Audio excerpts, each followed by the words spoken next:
నమస్తే welcome to 69 TV news కి స్వాగతం నేను రాణి ముందుగా హెడ్లైన్స్ చూద్దాం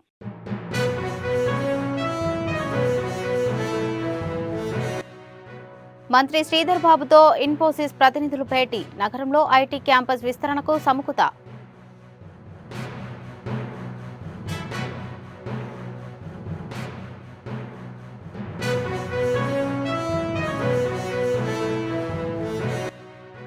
ఈ నెల 30న ఇందిరా పార్క్ లో బీసీ సమర శంఖారావం సభ బీసీ విద్యార్థుల సమస్యలు పరిష్కరించాలని డిమాండ్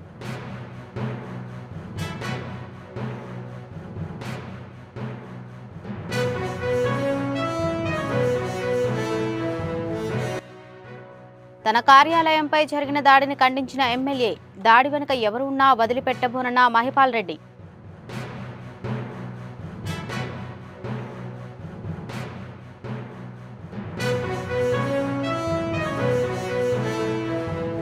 మంత్రి శ్రీధర్ బాబుతో ఇన్ఫోసిస్ కంపెనీ ప్రతినిధులు సమావేశమయ్యారు. హైదరాబాద్లో ఐటీ క్యాంపస్ విస్తరణకు తాము సుముఖంగా ఉన్నట్లు కంపెనీ ప్రతినిధులు తెలిపారు. ఈ మేరకు రాష్ట్ర ప్రభుత్వంతో ఒప్పందం చేసుకున్నారు. కాగా ప్రభుత్వం 750 కోట్లతో మొదటి దశ విస్తరణ పనులు చేపట్టనుంది. దీని ద్వారా సుమారు 17,000కు పైగా ఉద్యోగాలు కల్పించనున్నారు.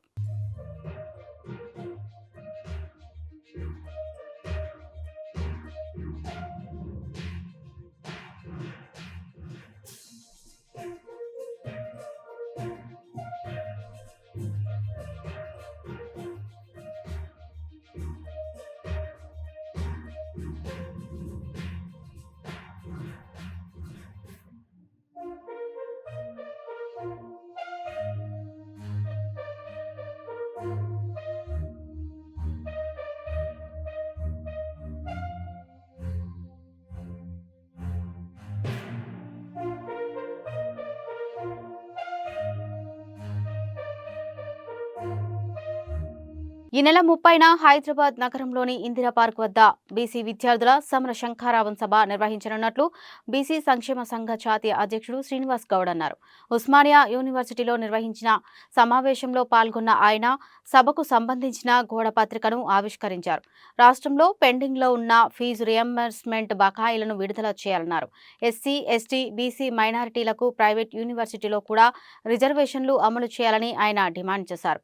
ఇందిరా పార్క్ వద్ద నిర్వహించబోయే బీసీ విద్యార్థుల సమర శంఖారావం సభకు రాష్ట్రంలోని 33 జిల్లాల నుంచి విద్యార్థులు పెద్ద ఎత్తున తరలి రావాలని పిలుపునిచ్చారు. బీసీ సంక్షేమ సంఘం జాతీయ అధ్యక్షులు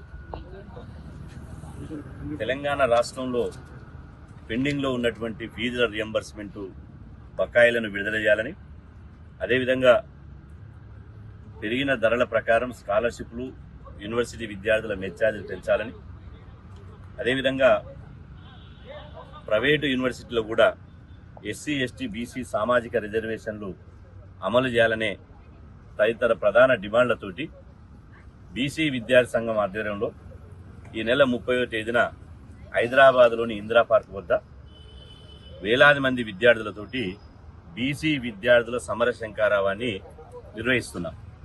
ఈ సమర శంఖారావాన్ని విజయవంతం చేయాలని చెప్పి ఈరోజు కోరుతూ ఈరోజు ఉస్మానియా యూనివర్సిటీలోని ఆర్ట్స్ కాలేజ్ వద్ద బీసీ విద్యార్థి సంఘం ఆధ్వర్యంలో ఇలా వాల్ పోస్టర్ను కూడా ఇలా విడుదల చేయడం జరిగింది. తెలంగాణ రాష్ట్ర ప్రభుత్వం అధికారంలోకి వచ్చిన తర్వాత దాదాపు సంవత్సరం కాలం పూర్తి అయిపోయింది. 4,000 కోట్ల ఫీజుల రియంబర్స్మెంట్ బకాయిలు ఇంతవరకు విడుదల చేయలేదు.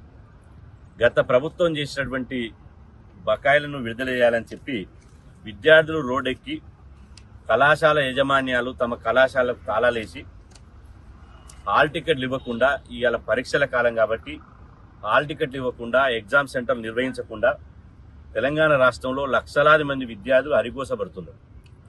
విద్యార్థులు ఉన్నత విద్యను ఫీజుల రియంబర్స్మెంట్ రాకపోవడంతో ఉన్నత విద్యను మధ్యలోనే వదిలేస్తున్నారు.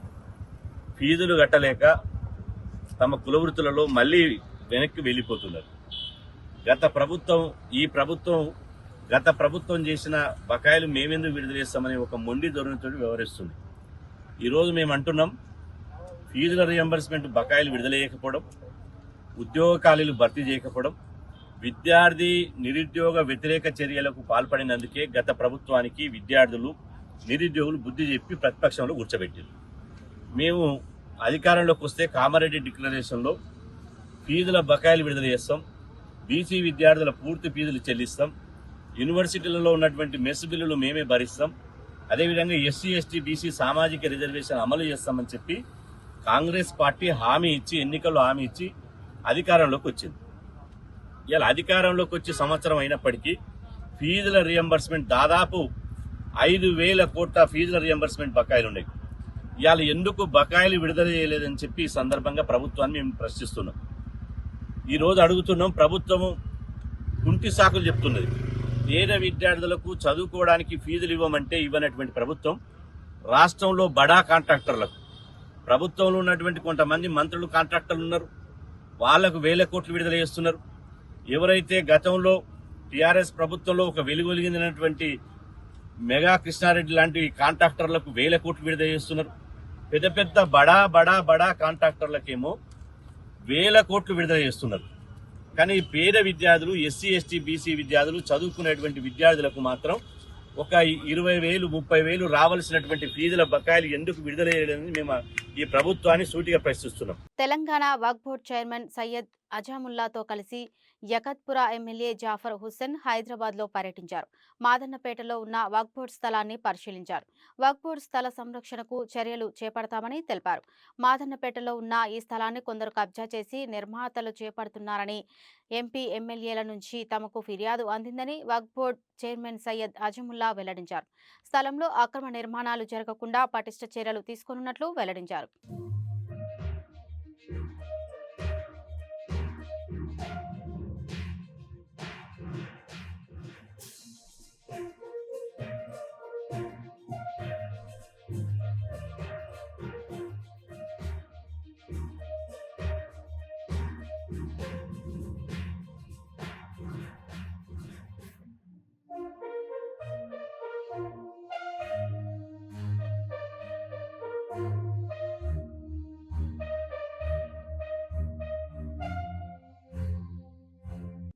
యాకత్పురా కాన్స్టిట్యున్సీకి సంబంధించిన ఈద్గా మాదన్నపేట అపోజిట్ ఒక గ్రేవ్ యార్డ్ ఉంది, పాత గ్రేవ్ యార్డ్.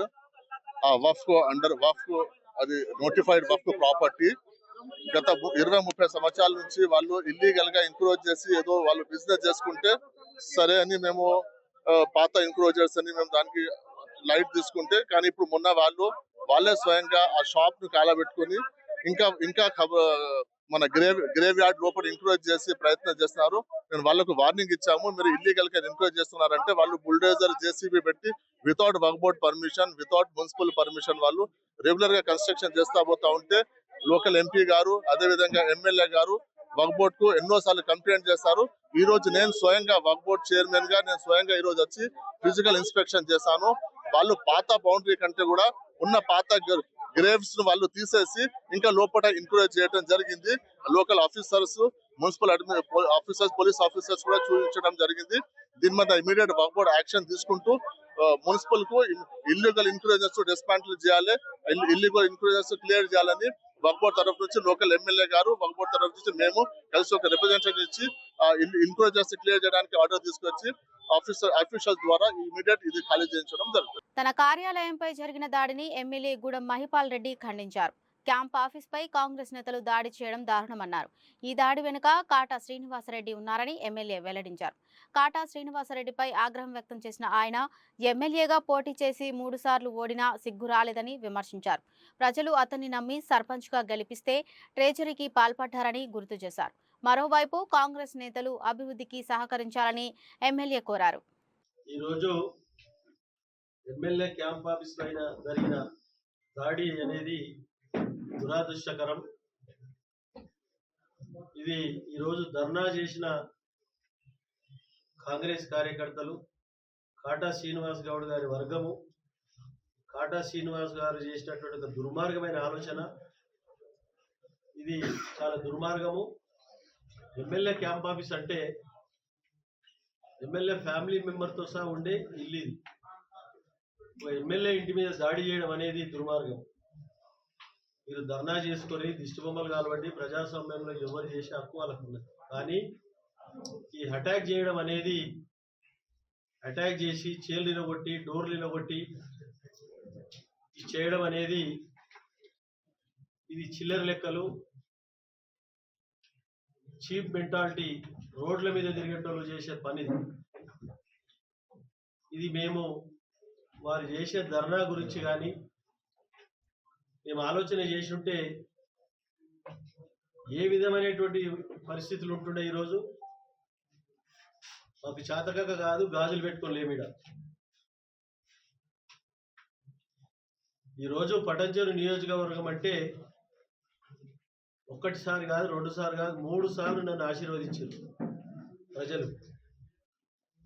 2 సార్లు నేను చీగొట్టిరు, నువ్వు పనికిరావు బిడ్డ ఇంటికి పోమని తోలిచ్చారు. అయినా నీకు బుద్ధి వస్తలేదు కాటా శ్రీనివాస్ గౌడ్. ఈరోజు ఇవన్నీ చేస్తే నువ్వు గొప్పడు అవుతావు అనుకుంటున్నావు, కానీ నువ్వు గొప్పడు కావు, జీవితంలో పనికి రాకుండా పోతావని చెప్తా ఉన్నా. తెలంగాణ రాష్ట్ర సర్పంచుల జాయింట్ యాక్షన్ కమిటీ సభ్యులు నేడు ఏసీబీ కార్యాలయానికి రానున్నారు. ఆర్థిక శాఖ ప్రిన్సిపల్ సెక్రటరీ ఆఫీసులో జరుగుతున్న అవినీతి గురించి అధికారులకు ఫిర్యాదు చేయనున్నట్లు వెల్లడించారు. పెండింగ్ బిల్లులు చెల్లించాలని అడిగితే తమకు కమిషన్ ఇవ్వాలని డిమాండ్ చేస్తున్నారని జేఏసీ అధ్యక్షుడు యాదయ్య గౌడ్ ఆరోపించారు. ఏసీబీ ఈ కేసును సుమోటోగా స్వీకరించాలని కోరారు. తాము కమిషన్లు చెల్లించే పరిస్థితిలో లేమని, తమ బిల్లు ఇవ్వడం లేదని వారు ఆవేదన వ్యక్తం చేశారు. ఈరోజు తెలంగాణ అవినీతి నిరోధక శాఖ డీజీ గారికి వినతిపత్రం అందజేశాం.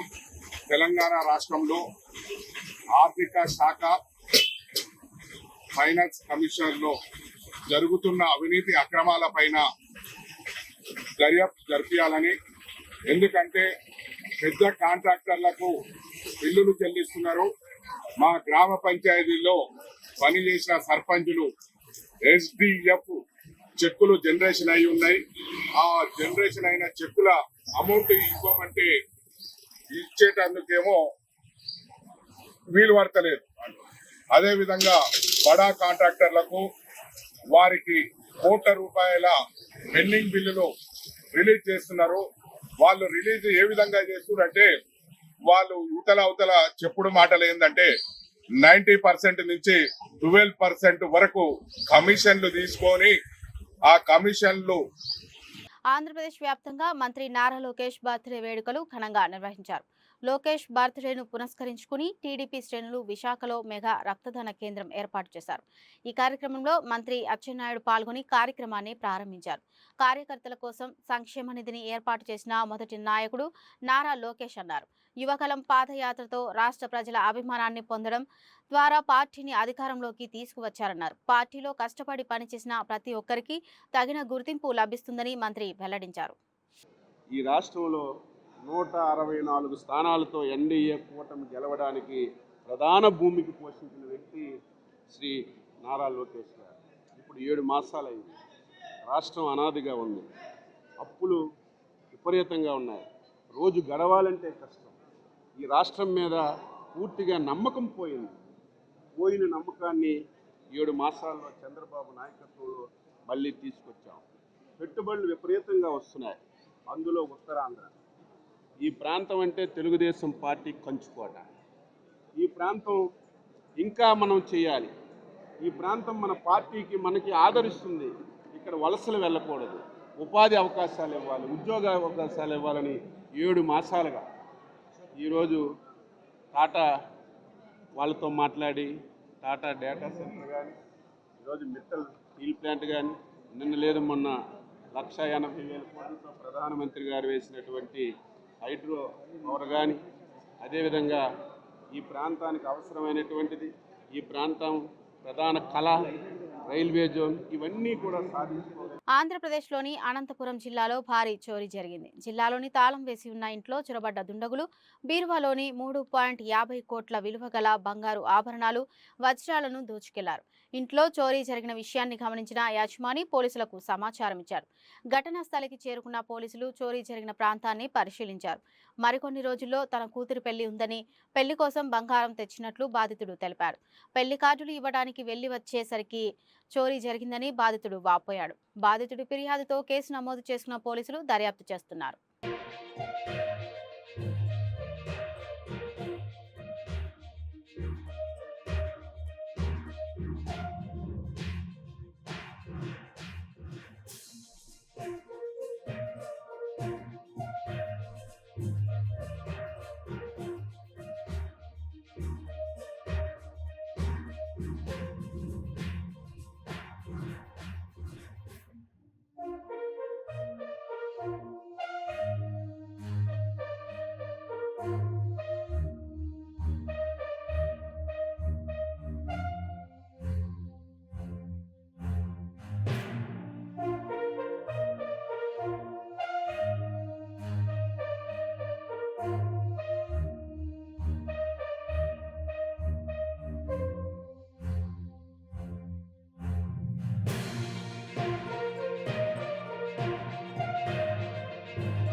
బులెటిన్ ముగించే ముందు హెడ్లైన్స్ మరోసారి చూద్దాం.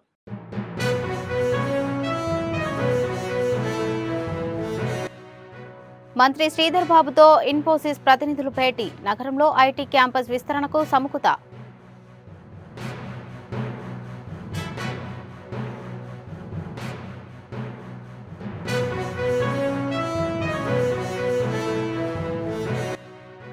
ఈ నెల 30న ఇందిరా పార్క్లో బీసీ సమర శంఖారావం సభ. బీసీ విద్యార్థుల సమస్యలు పరిష్కరించాలని డిమాండ్.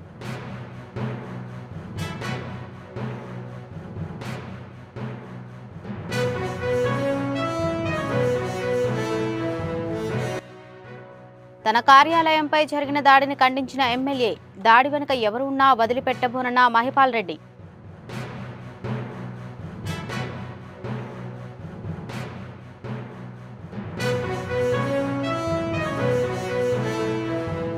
ఇవి ఇప్పటివరకు అప్డేట్స్. మరిన్ని అప్డేట్స్ కోసం చూస్తూనే ఉండండి 690 న్యూస్.